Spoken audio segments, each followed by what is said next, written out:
I'm Bella, and as part of my sports science degree, I'm doing this podcast on shooting in netball. According to the official netball rules 2007, a goal is scored when the ball is thrown or batted over and completely through the ring by a goal shooter or goal attack from any point within the goal circle, including the lines bounding the goal circle. Before starting any physical activity, you should make sure that you warm up correctly. This increases the heart rate and prepares both the body and mind for activity. So you should make sure that the activities that you do are relevant to the session, and you should also include some dynamic stretching. Jen and Sarah are now going to demonstrate some of the dynamic stretches that you could use. Open the gate.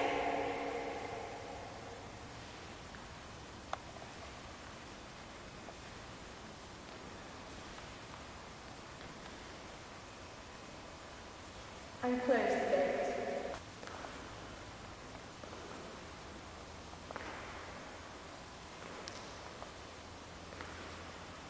Lunges.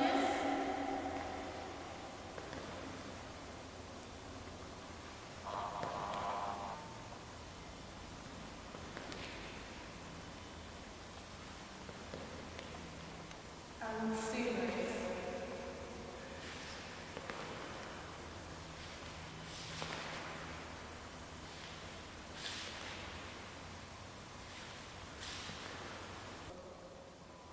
So, how do we score good goals?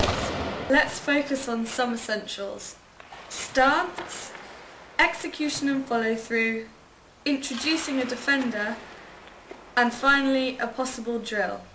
Let's start with stance. Jen is demonstrating what we look for most. Feet shoulder width apart, shoulders, hips and feet square to the target, ball above and slightly in front of the head, resting on the dominant hand with fingers pointing backwards. Now use your second hand to steady and support the ball at the side.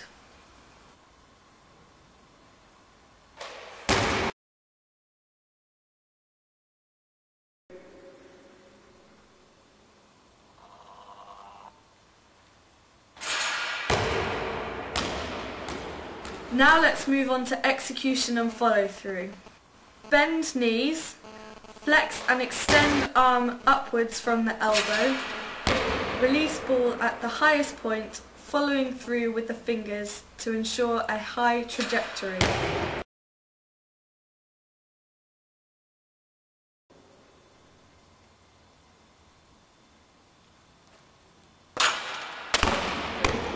Now let's move on to make it more realistic to a game situation. Obviously in a game there would be defenders trying to stop you shooting and scoring. So now we're going to add in a shadow defender. When training, the defender doesn't necessarily need to do anything other than stand in front of the shooter, as even this puts extra pressure. So, the defender should stand in front, 0.9 metres or 3 feet in front of the shooter and put their hands up to defend.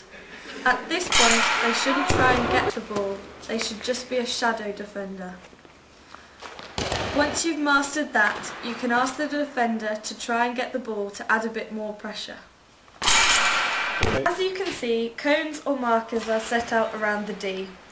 One player feeds the ball in as the other runs back and forth to each of the cones, and as they come back into the net, they shoot.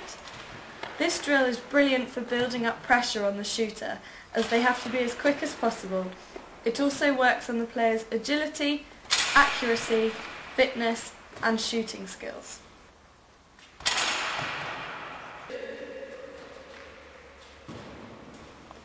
The next drill requires the shooter to think about which marker they are being asked to run to, as well as working on their shooting.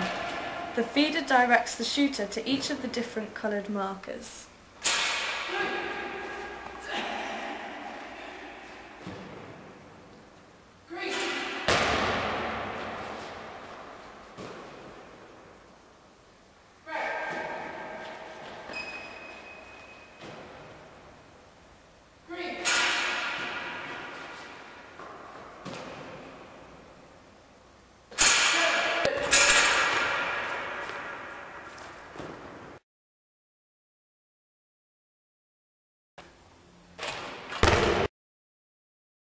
Thank you for watching this podcast on shooting. I hope you found it useful and you can apply some of the techniques into your own game.